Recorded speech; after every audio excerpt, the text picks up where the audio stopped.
is the proudest thing I could ever do. What I am having second thoughts about is the license that I stand here with that the people in there are supposed to have.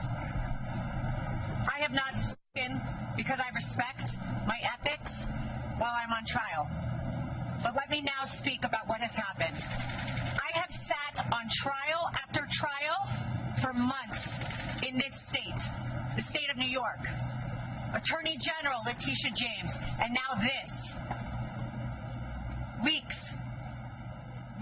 Why? Because President Trump is leading in the polls, and now we see what you get in New York. So don't get it twisted, whoever asked me that question. I am so proud to stand with President Trump. But I am not proud to stand with what I saw in that courtroom. I'm not finished. Let me just finish and I'll take questions, please. Before I walked into court, that judge decided that every single defense President Trump had, we were not allowed to raise in front of the jury. It is in writing, and I encourage the journalists, the real journalists, to take the minute to look at his orders. There was no proof, and I couldn't prove that she didn't bring in the dress. There was no DNA. There was no expert. My experts were denied. Two of them were denied to come in. They didn't let me bring up that Reid Hoffman funded Ms. Kaplan. And you know what we got in there? That my witness, who was her friend, who said that she is a drug addict and the drug addict is herself. That friend, I found out in there, was paid for by Ms. Kaplan's firm, and that is disgusting. That is a violation of everything I stand for, and that is why I stand with Trump.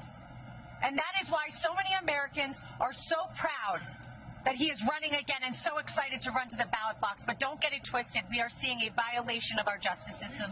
Ladies and gentlemen, you are not allowed to be stripped of every defense that you have. You are not allowed to be told that you can't bring it up.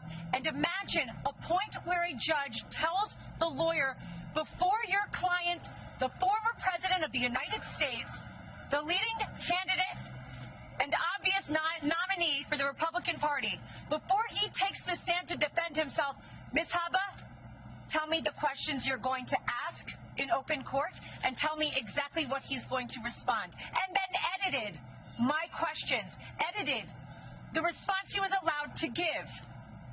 And guess what my client did? He took the stand. He abided by the rules of this corrupt system that I have seen.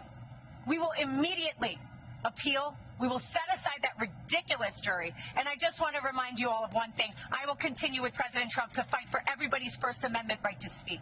Everybody's a right to defend themselves when they are wrongfully accused, and to be able to say, I didn't do it. And to double and triple and quadruple down and say, this is wrong. This is wrong. But we are in the state of New York. We are in a New York jury, and that is why we are seeing these witch hunts, these hoaxes, as he calls them. And this is another one of them. Be brought in New York, in states where they know they will get juries like this. It will not deter us. We're fighting, and I assure you, we didn't win today, but we will. The record that was made in there, and the behavior I saw in there, some of which was reported widely today, gave us the most perfect record on appeal, and even if I needed it, which I don't. We were stripped of every defense, every single defense before we walked in there.